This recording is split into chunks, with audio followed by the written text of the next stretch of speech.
Hey, welcome back to another junior probability video. We're going to spend a bit of time in this video talking about what's going on when we roll one die.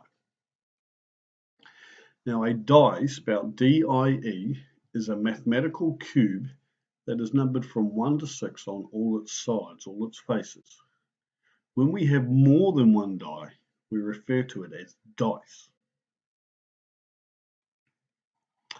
Okay, the sample space when rolling a die is, now sample space is all possible outcomes, and we have written down all outcomes inside these squiggly brackets 1, 2, 3, 4, 5 or 6. So we could either get a 1, 2, 3, 4, 5 or 6. Now the theoretical probability for each number coming up when we roll a fair six-sided die is equally likely. Now we talk about the word fair, which means we assume that the die is made evenly and there's nothing wrong, nothing damaged with it, and therefore it's equally likely each outcome will come up. So we're going to say probability of getting a 1 is 1 out of 6, probability of getting a 2 is 1 out of 6, probability of getting each number is 1 out of 6.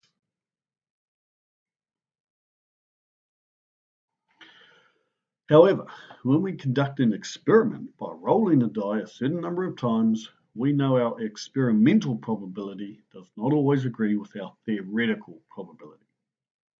So here I've managed to roll a die 600 times and I've put my results into a table and then drawn this bar graph. Now what you can see in the bar graph here is the results. We haven't got the same number of 1s and 2s and 3s and 4s and 5s and 6s. We expect to get the same number.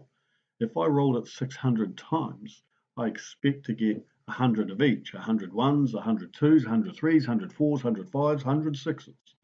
But in the experiment, I got, if I'm just looking at my table again, I got about 111 ones. I got about 94 2s. I got in the 80s for 3s, so they didn't get too many 3s. I got 120 6s. Look at that. Quite a few 6s came up. So my experimental results don't always match up with my theory. All right, example 1. What's the probability of rolling a fair six-sided die and getting a 3? Well, here's my sample space, 1 to 6. There's only one chance of getting a 3, one opportunity. So we're going to say the probability of getting a 3 is 1 chance out of 6. 1 out of 6, 1 over 6. You could write that as a decimal or a percentage if you prefer.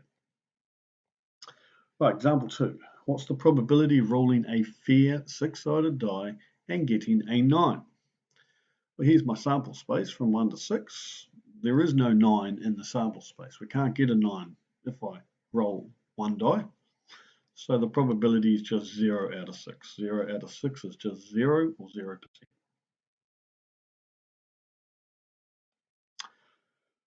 Right, number 3. What's the probability of rolling a fair six-sided die and getting a 1 or a 4? So I need a 1 or a 4. So we're going to say the sample space is 1 to 6. So we need a 1 or a 4. Well, we could have a 1 or 4 where there's 2 opportunities of this happening. A 1 and a 4 makes 2 opportunities. So we're going to say 2 out of 6. Or you might simplify that down to a third. Or again, write it as a decimal or a percentage if you prefer. And example 4, what's the probability of rolling a fair six-sided die and getting an even number? Well, here's our sample space once again, and there are 3 even numbers in the sample space, 2, 4, and 6. So there's 3 opportunities of getting an even number. So we're going to say 3 out of 6, or simplified down to a half, or written as a decimal of 0.5 or 50%. All right, that's us for this video, so thanks for watching.